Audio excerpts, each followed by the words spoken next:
Multiparadigm Data Science with the Wolfram Language. Section 1, the Project Workflow.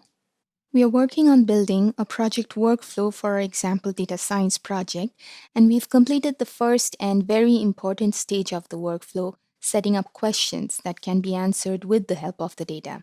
In the next stage, we will actually get our hands on the data. Data wrangling involves importing raw data and converting it into a suitable shape for the rest of the analysis. To get the tweets made by Wolfram Research, we will connect to the Twitter API and use that connection to download the tweets. We've set the username to be Wolfram Research because this is the Twitter account we are interested in.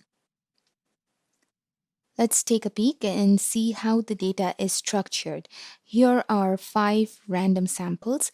Looking at the 5th row closely, we see the tweets each have a unique ID, the text of the tweet, something called thumbnails URL, date and time when the tweet was made, hashtags used in the tweet, location of the tweet, which can be empty, and the user who made it, which is redundant because we know we downloaded tweets only made by Wolfram Research.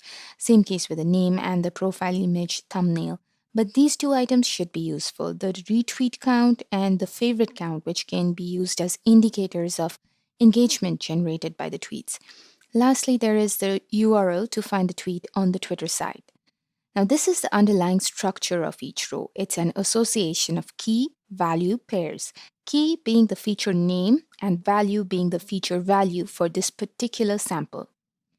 One piece of information not included explicitly in this structured data right now, but which might be useful later on, is the list of user mentions found in the tweet. But we can parse that out of the text of the tweets to get that information. For example, say this is a piece of text from a tweet and we see Wolfram U is mentioned here.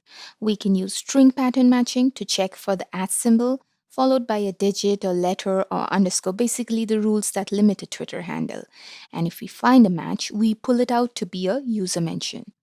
Now, this function here uses this pattern matching to get the user mentions and adds them back into the data structure. Let's use it on an example. Here is the original association.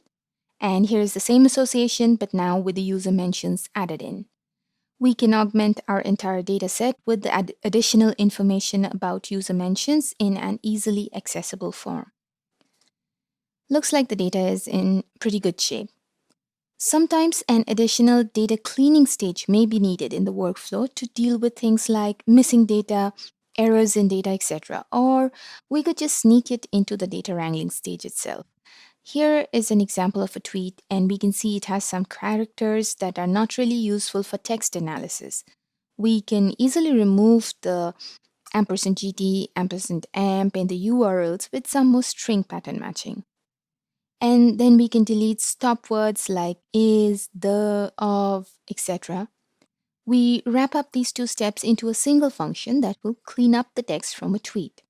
So, seems like we have our data in shape and we have some code to clean up the text if we need to. We are ready to move on to the next stage, which is really the most interesting part because it is exploration.